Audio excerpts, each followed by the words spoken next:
Five. All right, welcome back. 48 Carrington. Guess what? It's another crappy day. I can't believe the string of bad weather that we've been having here. So we must be on for a really great summer or something, because this spring has just been miserable.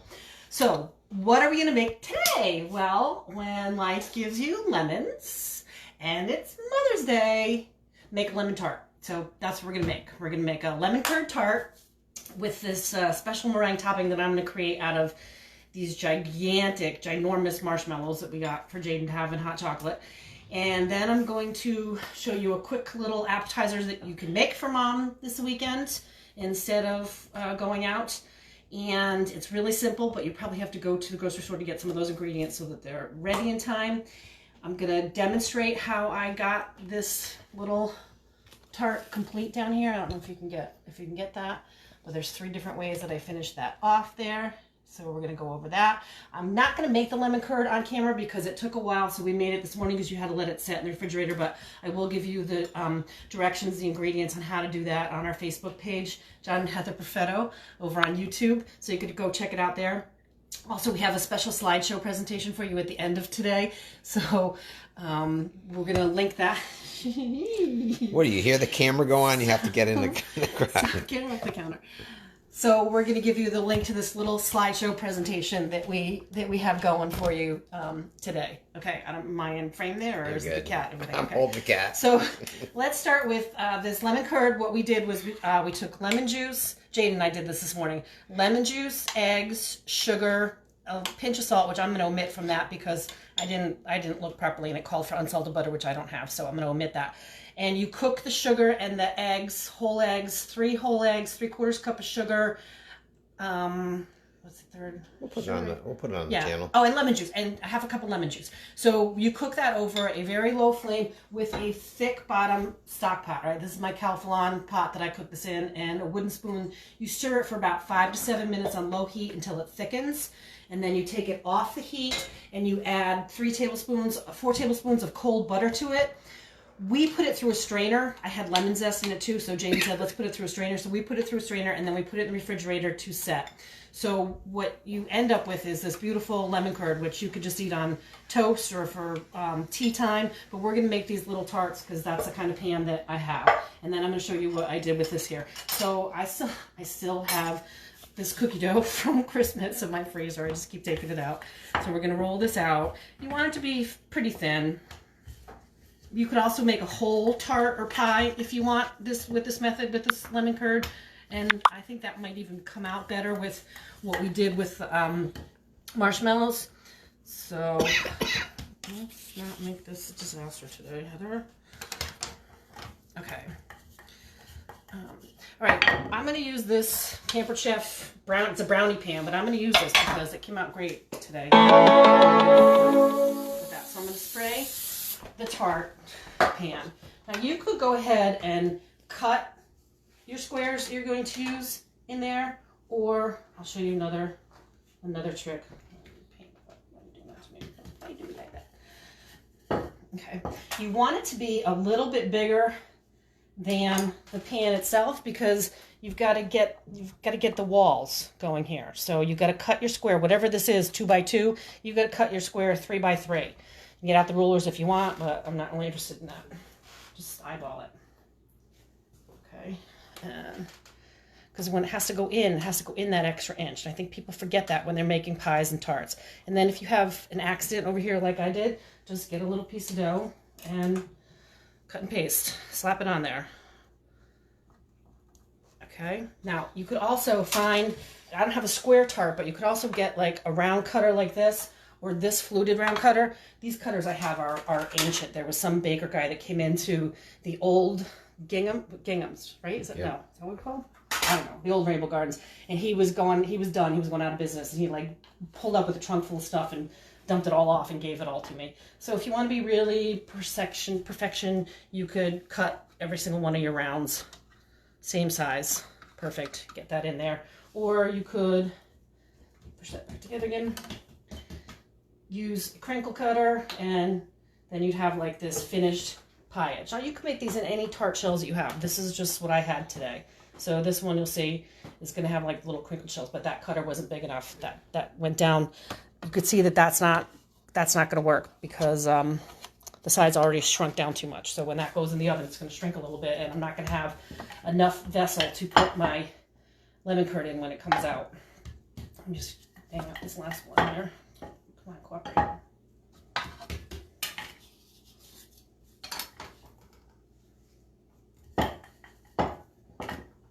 Okay, so these are going to go into a 375 degree oven. Mine was about 12 to 15 minutes.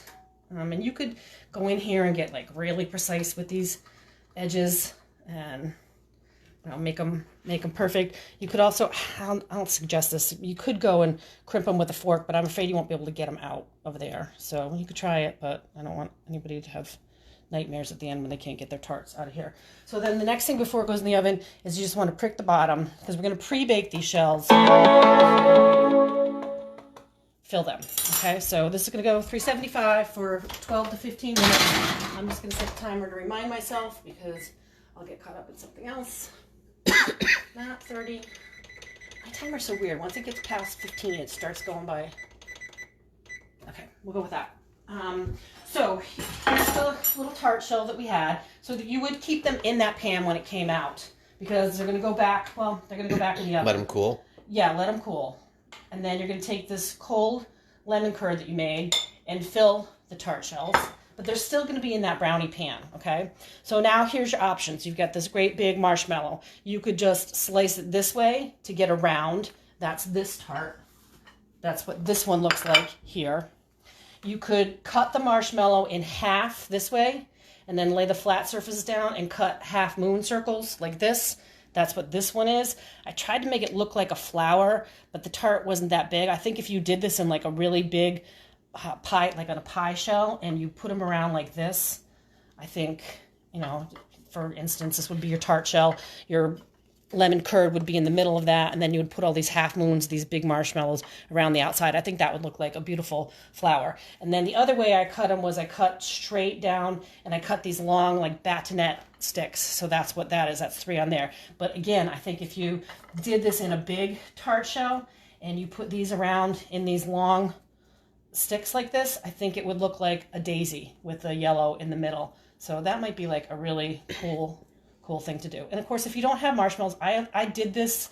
I just started thinking about this last night because we had these huge marshmallows that Jaden had, and I just wanted to see what kind of meringue I could make out of that. But if you didn't have that, you could certainly use the egg whites from your thing and make a meringue, and you could look that up.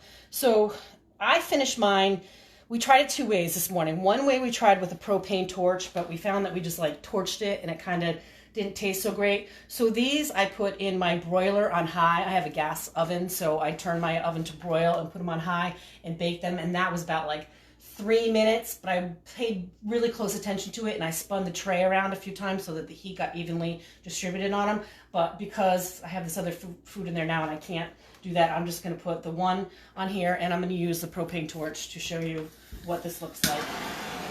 So you don't want to get like up on it. I think that might have been the problem that Jaden had. You want to do back from a distance so that it starts to cook the marshmallow before it burns it. But it's just like making s'mores in the summertime. If it catches on fire, blow it out and keep going.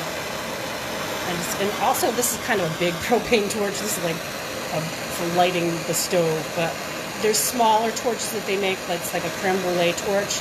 And I think you can get that at places like Williams-Sonoma or online. And they're kind of fun to have if you want to make creme brulee or 2 other meringue pie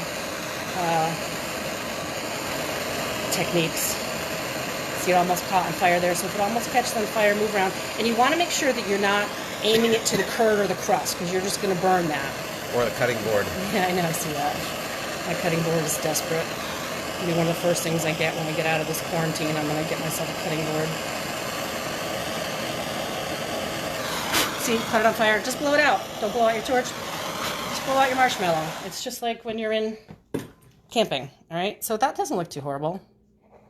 I think that the trick is to not get close up on it. And also, I think if you got the smaller propane torch. But these were done in the oven. This one was done with a torch. And that's just something that you could do with big marshmallows. Another thing you could do with marshmallows is you can make fondant for cakes. That's the that kind of, I don't care for it. I never used it in the restaurant. A lot of people got them. They came in, just makes that smoothness on the outside of a frosted cake. And to do that, you put this in the microwave with a little bit of water, and you keep microwaving it on 30-second pulses. And then when it comes out, you knead it into powdered sugar, and you get this sugar dough, but it's called fonda. And then you could enrobe cakes, you could make animals, you can make flowers, you can make butterflies, you can make decorations for tops of cakes. And so, you know, James home here from culinary, and he's really missing out on his skills. So I let him invent with that a little bit today, and then I taught him how to make a flour, and this is the first flour that he ever made out of fondant, and I actually think that's not too bad for a first go. And then when it dries out, it's hard, and you could put this on a cake, or you could put this on the top of a cupcake, or you could give this to your mom for Mother's Day. But check that out. You could find out 1,000 recipes on Pinterest for how to turn marshmallows into fondant. And you can also use marshmallows for Rice Krispies, and if you don't have Rice Krispies, put it with whatever kind of cereal you have. You can make brownies, you can make frosting. There's a lot of things you could do with this ridiculous thing called a marshmallow. So let's call it quits on Marshmallow Day today and move on to this recipe, which isn't really a recipe. This is just going to be a technique of how to throw a bunch of stuff together. And what this is going to be is guacamole, because that's what we have, and we love guacamole here.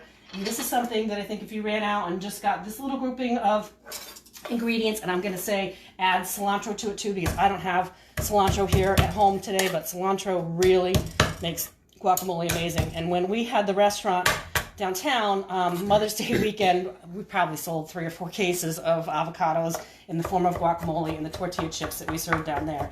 And this is like the first time in a long time that John and I aren't working on Mother's Day weekend. The last time was when Ryan graduated from UConn. We took Mother's Day off because graduation was on Mother's Day. But anybody who's not in the restaurant business, you just have no idea what people who are in the restaurant business go through on Mother's Day, because everybody has to go out for Mother's Day. It's like most people celebrate Thanksgiving. Not everybody celebrates Christmas. Not everybody celebrates Hanukkah. Not everybody celebrates Valentine's Day. But for the most part, everybody is a mother or has a mother, and they all come out, and it's like the weirdest thing, because sometimes it's families who love each other and they want to be together, and sometimes it's families who just don't like the brother-in-law, don't like the new boyfriend, the sisters that don't like each other, brothers that haven't talked to each other in a long time, and it makes for this like really weird forced gathering on Mother's Day. So maybe everybody's going to get a break from that this year and not have to deal with that. So while I was talking, I just cut all my avocados in half and scooped out the pit. And these are ripe avocados, okay? That goes without saying. They need to be ripe. And the pits and the skins are going to go in my compost. There's not really much left in here for the chickens to feast off of, so that's going to be a compost pile thing. I do have an avocado tree growing in the other room that I grew from the pit. Let's see if I can grab that out when you're going over your... I'll move to the other side here. Yuki. All right, so you just the garlic was in the bowl, the avocados. I'm going to add a little bit of jalapeno for heat, because that's what we love around here. When we made it in the restaurant, we used to put red onion into it. Some people are a fan of red onion. Some people aren't a fan of red onion. Guess what? I don't have red onion, so that's not going in there. I do have a tomato. Some people say tomato does not go in guacamole. We like tomato in our guacamole, so we are going to put tomato in our guacamole because we have this tomato to go in our guacamole. So same idea as how I do the onions when I dice it. I slice the tomato first, then I cut through it parallel to the cutting board, and then I got this beautiful little small dice of tomato. That's going to go in my bowl next. Okay, and then these I have growing outside, scallions. Look, these two are flowering. This is what the flower of a scallion looks like there, if you wanted to know. Where is it? Right here, this little thing on the end will open up into a great big white flower. Some people just saute these in butter, the scallion flowers, and they're delicious. But ours are going to go right into our guacamole. So I'm just pairing them all up to the same size so I can cut through them. And I'm kind of squishing it down with my fingers and thumb, holding it together. This would be the way that you would cut parsley or chiffonade basil. But this way I went through all those scallions pretty uniformly, pretty quickly. And then those are going to go in here. You have to have salt and pepper, okay? You cannot make guacamole without salt and pepper. And then the next thing you have to have is lemon and lime juice, because the citrus really brings up the acidity really brings up the flavor. And are you learning anything? in the guacamole. Alright, so, oh, I didn't take the seeds out. Never too late. Okay, that's my little trick for squeezing lemons and limes. Take the fork in there, squeeze it. You gotta do it over the bowl. I can't. I'm twisting and scraping all the pulp off the outside of that lemon. And then I have this lime. I'm not gonna be having a vodka tonic tonight, so that's gonna go in there. I'm gonna be having this drink that I'm gonna make for you next, which is gonna rock everybody's world. All right, you can go in here now and mash it with a fork. Sure, no problem, why not?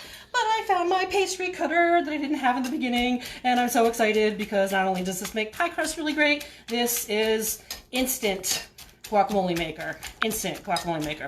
All right, now keep in mind, once you've made this, you have to eat this pretty soon or it's going to oxidize. You can put some plastic on it and stick it in the refrigerator until later, but I don't think it's going to last until later. I'm pretty sure my family is going to polish this off as soon as we go off camera. Check for your seasoning. It's got salt, it's got lemon, it's got heat. It doesn't have cilantro, and that makes me very sad because you either love cilantro or you hate cilantro. I happen to love cilantro, so that would be really great in there. But we have some chips. We're going to dig into that a little bit later. But this is something that you can make really easy for Mother's Day. You can make this lemon tart easy. You can make this guacamole easy. Those are two really quick, simple recipes. The only thing is you have to make sure your avocados are ripe. So if you're going to make this on Sunday, got to get out there today and get that. Leave your avocados on the counter. Leave your tomato on the counter so that they will be ripe by Sunday. Where do you want to go next? You want to go to cocktail? Sure, let's go to cocktails. No, let's go to Mother's Day. All right, let's go to Mother's Day. So I put together, and I'm going to include this in our YouTube link. I put together this little thing quickly. I did it like in 10 minutes today about some of the restaurants that we frequent in town in Mother's Day, and I learned how to use Google Slide for my classes because I had to. And so here's what we have around town. We have Lassie's in Scott Rohrig. They have posted on their website there a little Mother's Day brunch that is a family-style tray for $25. You heat and serve. Feeds 4 to 6 people with eggs Florentine, French toast, bacon, and sausage. We have Bin 100. They have this adorable espresso martini kit. Go pick up an espresso martini kit and drop it off on your mother's porch if you can't see her for Mother's Day. This is Gusto's. They have a special menu that they're doing for Mother's Day. I think you should try the house-made pappardelle pasta. Scratch Baking has always delicious pastries. You can pick them up curbside. I suggest you get them tonight or Saturday and drop them off on your mother's porch, and she can have them for breakfast on Sunday. The Greek Spot. This is a shout out to my keto and vegan friends. They've got some sweet potato noodles, some cucumber noodles, and zucchini noodles done multiple ways. Citrus, everybody loves Citrus. They have a Mother's Day lunch to go, all right? That's a Mother's Day lunch to go. The appetizer trio on the bottom there, the fudge cake looks absolutely delicious. Joey C's has a Mexican fiesta for 4 people, and they have something that sounds delicious down here, Nutella bread pudding. So maybe you want to check them out. Bridge House, shout out to Bridge House. That also includes their new Founders Pub and... oh my God, I just had a senior moment. What's the one over in Woodmont? Bonfire. I didn't get the Bonfire menu, but they probably have something too. But Bridge House has something on here that's interesting, an artichoke ricotta lemon quiche. Check that out. You could pick that up for Mom. Fratelli's down the corner here, they have stuffed sole, spinach stuffed sole, and shrimp scampi fra diavolo. I saw people were looking for seafood. There you go. They have seafood. Jimmy's, they got pizza. Gotta love the Kyle pizza. Let's try the pickle pizza. I'm not really sure. Or they had this really cute take and bake personal pizza kit. So maybe you could pick up a pizza kit and the kids can make pizza for Mom. That sounds great. Bar 333, you know how much we love the pretzel bites, the wings, and the meatballs. I tried to reach out to them to see if they had a special Mother's Day menu. I didn't hear back from them, so check them out yourself. That's my little video for Mother's Day, and John has one tip on Mother's Day for you. All right. Actually, I'm actually coming online. I don't come online often, but listen, this is going to be tough. A lot of people, you can't just decide. You just can't decide on Sunday at 11:30. I want to get lunch. I want to get Mother's Day lunch for 12 o'clock. Everybody in the world's thinking that. It's going to be a madhouse for takeout. I would recommend, if you want to get food for Mother's Day, celebrate Mother's Day tonight. Celebrate Mother's Day tomorrow at lunch. Celebrate Mother's Day on Saturday night. But try and just be respectful that everybody's going to want to get takeout. People, there's a good chance that a lot of people are going to be disappointed because it's just going to be crazy, especially with takeout, delivery. Cut these guys a break. Spread it out. Celebrate Mother's Day next week. Send flowers. Oh my God, I'd probably get some flowers now. And all right, this is what I have for you because during a pandemic, it's 5 o'clock no matter what time you want it to be 5 o'clock. But on Friday, wait, that's my timer telling me that I'm done over here. I took these guys out. It's 5 o'clock whenever you want it to be 5 o'clock. And on a crappy Friday, yeah, we earned it. So what I'm going to make for you today is a frozen mudslide with a twist. So first I'm just going to put a few ice cubes in here. Now it's 8 ice cubes. It was probably 10 ice cubes. Freeze up in it like that. All right, I'm putting 7 ice cubes in there. Whatever, you get the point. Put some ice cubes in there. Then we got the ingredients in the mudslide. Bailey's. I'm going to make 2 because I know Logan's going to want to have one. So I'm making 2 drinks right now. I have this cup of coffee left over from this morning. It's Major League Dad. It's not Mother's Day this weekend in our house. It's Father's Day. Who cares? We're floating all the holidays. We took the birthdays. We took the Mother's Day. We're pulling the middle routine here. We can't make it happen. What was that? Oh, sorry. This was coffee liqueur or Kahlua if you have it. That's Copa de Ora coffee liqueur. This is vanilla vodka. Yep. All right, and now my absolute special kick it up twist is this ice cream sandwich. Jane's gonna be pissed because John bought this for him. Well, that wasn't a nice word using camera. Jane's gonna be upset because we bought this for him, but I'm going to put this ice cream sandwich into my mudslide. What? What did she say? Can you blend it? Here we go. Let's find out.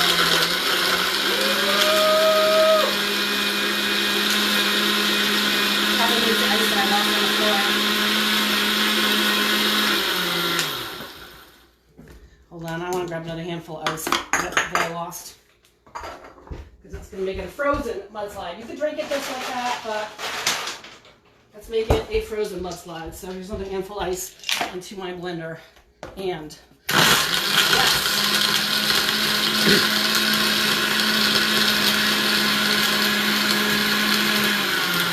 You could also put Oreo cookies in here. Put whatever you want in here. Who cares? Doesn't matter. Looks delicious. I'm going to put it in this very special queen bee because that's what I am, the queen bee. And to all my friends who are mothers out there and all my own mother out there and everybody that I know, happy Mother's Day from us at 48 Carrington. Hope you find something to do. And that's it from here until we eat again.